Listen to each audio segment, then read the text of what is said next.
dans un petit appartement européen aux murs blancs, un peu défraîchi.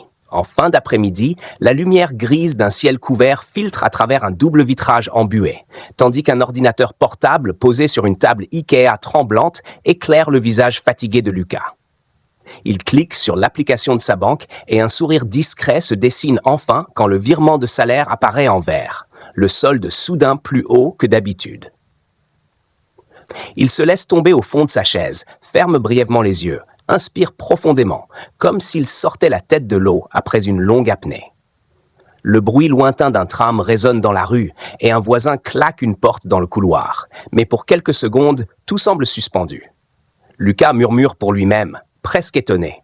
« Ok, ça y est, je suis enfin payé. » Quelques instants plus tard, dans le même salon, faiblement éclairé par la lumière bleutée de l'écran, le regard de Lucas reste fixé sur l'application bancaire alors que la petite roue de chargement tourne. Sur le relevé, les lignes de prélèvement commencent à s'afficher l'une après l'autre comme des coûts portés à son compte. Loyer, PRLV, électricité PRLV, assurance habitation, PRLV. Le chiffre de son solde diminue à vue d'œil, chaque rafraîchissement de l'écran, effaçant un peu plus le bref soulagement qu'il ressentait. Sa mâchoire se crispe, ses doigts tapotent nerveusement le bord de la table, et sa respiration ralentit, lourde. Ça commence, souffle-t-il entre ses dents, avec une pointe d'amertume qui monte. La nuit tombe dehors, donnant à la pièce une teinte bleu sombre, seulement cassée par la lumière blanche du téléphone que Lucas tient à deux mains au-dessus de ses genoux, assis au bord de son canapé. L'app bancaire occupe tout l'écran. Une animation montre une courbe qui descend brutalement, comme une chute libre, au rythme des mots qui apparaissent. Abonnement streaming, forfait mobile, assurance santé, impôt mensuel. À chaque nouvelle notification vibrante, prélèvement effectué, son pouce serre un peu plus le téléphone. Ses sourcils se froncent, ses yeux se plissent d'incompréhension et de colère silencieuse. « Sans que je touche à rien », murmure-t-il, incrédule, comme s'il tentait de comprendre un mauvais tour. Le silence de l'appartement n'est rompu que par les petits sons électroniques des notifications, aussi secs et mécaniques que des coups de marteau. Plus tard dans la soirée, sous la lumière jaunâtre d'une simple ampoule nue au plafond, Lucas est avachi sur une chaise de cuisine, le dos un peu courbé, un bol vide devant lui et son téléphone posé à plat sur la table. Il fait glisser lentement son doigt sur l'écran pour remonter le relevé, voyant défiler à nouveau le loyer, l'électricité, les assurances, les impôts, jusqu'à atteindre la fin de la liste où s'affiche un solde nettement plus bas, presque dérisoire.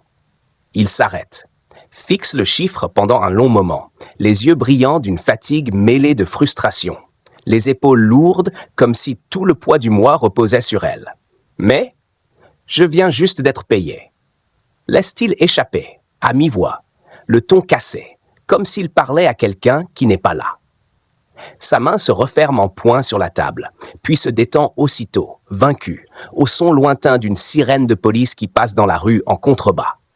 Le lendemain matin, dans un tram bondé glissant à travers une ville européenne sous une pluie fine, Lucas est debout, compressé entre d'autres passagers en manteaux sombres, les néons blafards du wagon dessinant des ombres sous leurs yeux.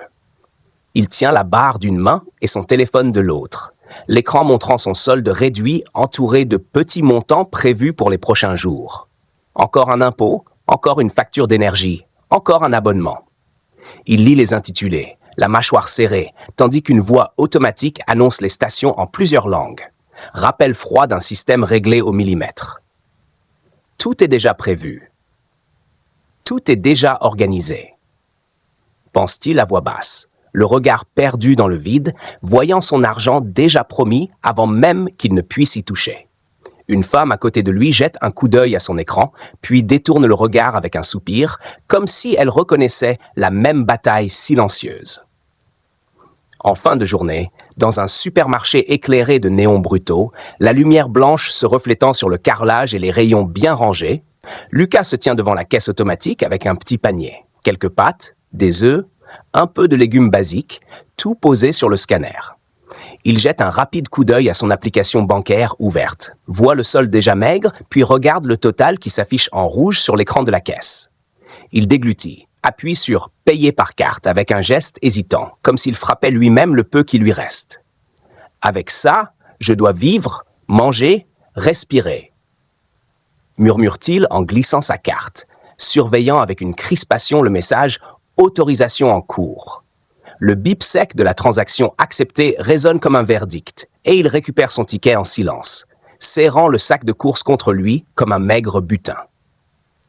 Le soir même, de retour dans son salon sombre seulement éclairé par la lumière froide de l'écran de son téléphone, Lucas est assis au bord de son lit déplié, les volets à moitié fermés, laissant passer quelques halos orangés des lampadaires de la rue. Il affiche une dernière fois son compte. Le solde final, un nombre trop petit, immobile maintenant que tous les prélèvements sont passés, lui fait face comme une vérité brutale. Il expire longuement, presque un soupir de résignation, et chuchote pour lui-même. Ce n'est pas ce que je gagne, c'est juste ce qu'il reste. Ses épaules tombent, il passe une main sur son visage, puis repose le téléphone à côté de lui, l'écran se mettant en veille, plongeant la pièce dans une semi-obscurité lourde. Sa voix, à peine audible, clôt le silence. Je ne dépense pas mon argent, je récupère juste ce que le système me laisse.